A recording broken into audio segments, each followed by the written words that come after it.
Never Fear by Scott Frost. Narrated by Shelly Frasier. Copyright 2006 by Scott Frost. This unabridged audiobook is published by arrangement with Scott Frost and G.P. Putnam Sons, a member of Penguin Group USA Incorporated, and was produced in the year 2006 by Tantor Media Incorporated, which holds the copyright thereto. Introduction. We all have secrets.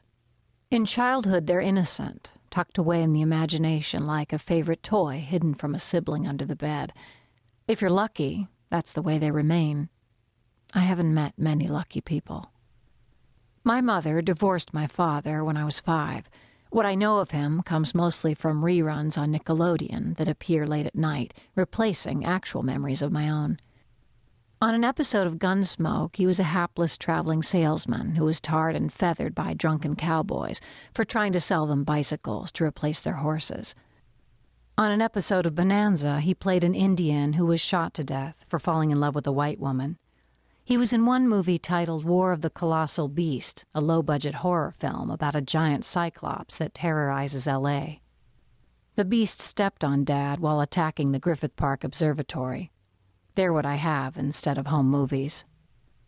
He was in his late 20s when he got the roles, a journeyman actor whose Richard Widmark-like features and crisp, penetrating eyes, even today, seem to look right through me from the television screen.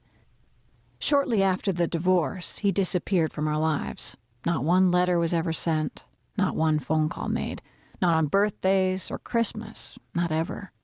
2 episodes of television, a Cyclops movie, and my presence are the only evidence of his existence. I don't know what his secrets were. I don't remember the touch of his hand or the smell of his aftershave. I imagine for a brief moment he dreamed of becoming a star, but instead played a hapless salesman, an Indian, and a Cyclops victim. What I know for sure is what's left on the screen: a perfect smile, dark hair, and a voice that sounds just a little too high for his good looks. And I also know that without any proof to the contrary, I don't believe my father was one of the lucky people. Chapter 1. It was 6:30 a.m. when the dream woke me. I've had it for as long as I can remember, or at least for as long as I can remember since I became a cop. There's a dead body in my bedroom closet going through all of my clothes. I smell the ripening of decaying tissue. I hear the sliding of the hangers on the rail, the soft fall of fabric as one outfit after another is dropped to the floor. A Maurice Sendak nightmare for the clothes-challenged homicide detective. If it were about anything more than that, I'd rather not know. I pulled the sheet up around my chin and tried to settle back into the pillow. I knew from experience that there would be no more sleep, but with a little luck, I could at least hold off thinking about what was ahead for another hour. The heat of the day was already beginning to gather, slipping in through the open window. It has a sound all its own, or more accurately, a quality of silence that is different from any other, and one that always seems to hold the potential for change. The slap of a newspaper landing on the driveway interrupted the spell. A mourning dove's sing-song and the soft rustling of wings outside my window marked the first rays of sunlight reaching over the San Gabriels. I took a long, deep breath and pulled the sheet over my head. 5 minutes passed, and another. I listened for a sound coming from my daughter's bedroom down the hall, as I have every morning since the killer Gabriel turned our house into his own private horror show. For weeks after we returned home, Lacey greeted every dawn with a shriek of fear, as the memory of what he did invaded her dreams. Months gradually turned shrieks to soft whimpers. The night sweat-soaked sheets gradually dried. A year later, each day finally arrived with silence, if not promise. I slipped out of bed and walked down the hallway to her open door. I've done it every day, even after the dreams had quieted, and now, 3 days after she left for college, I'm still doing it, staring at her empty bed. Small steps is what the therapist called these routines, each step taking you that much closer to the life we had before, as if normalcy were something that had just slipped through our fingers and could be retrieved like a misplaced set of car keys. I hate therapists. It was Lacey who ended the sessions with the shrink by saying to him, You just don't have a fucking clue, because if you did, you would be embarrassed to listen to yourself. It's not your fault. You've just never had a bomb wired around your neck. After she said it, she looked at me and smiled. I knew right then that she was going to be all right. You go, girl. My girl. She's just across town at UCLA, but it may just as well be across the country for my ability to protect her. Not that being within arm's reach worked out so well before. She's registered under my maiden name of Manning. I'd wanted her to use a completely fictitious name, but she wouldn't have it. Gabriel had taken enough of her life, and she wasn't going to let him take anything more. Using my maiden name was as far as she would go. She'd had firearm training and self-defense, and both of us knew it would probably make no difference should Gabriel ever descend into our lives again. I lingered at the door for a moment. Then the phone rang. The clock on Lacey's nightstand read 6:40. Someone in Pasadena is dead. I sat down on Lacey's bed and picked up the phone. Delillo, you were staring into Lacey's room, weren't you? Said my old partner, Dave Traver. You were standing at the door, staring into the room. That's why it took 4 rings for you to answer. No, I was sleeping. I bet you're sitting on her bed. I started to stand, then sat back down again. I thought I could hear Dave smile over the line. You can't help it. You're a mother.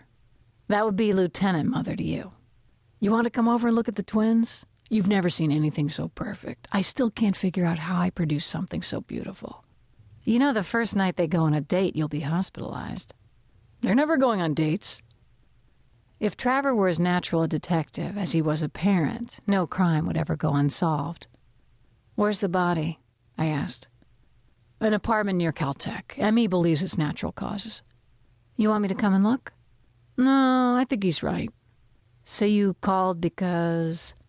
Because you're alone for the first time in years, sitting in Lacey's room. I'm not alone. I have you.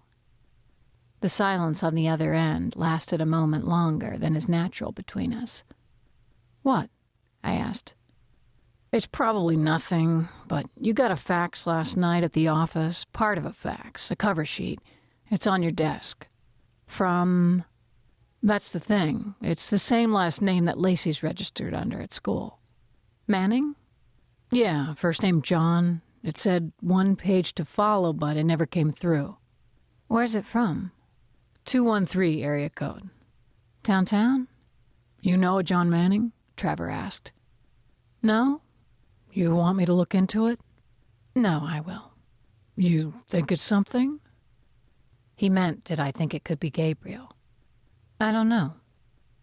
The truth was, even a year after our encounter, I thought just about everything could be a result of Gabriel's work. I saw his face in passing cars on the freeway. I heard his voice in telemarketers trying to sell phone service. I quickly hung up and called Lacey's cell as I had done a half-dozen times when I thought she was at risk. On the 3rd ring, she answered. Did I wake you?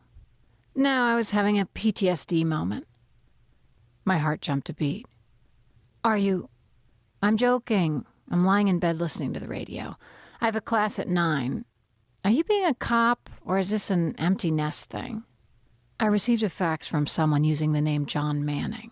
It's probably nothing, but until I check it out, I want you to be alert. Lacey said nothing for a moment. How could Gabriel know I've changed my name? He couldn't. Then why are you calling? You know why. I'll figure this out. Until then, you remember the drill? Don't be alone. Stay in public places.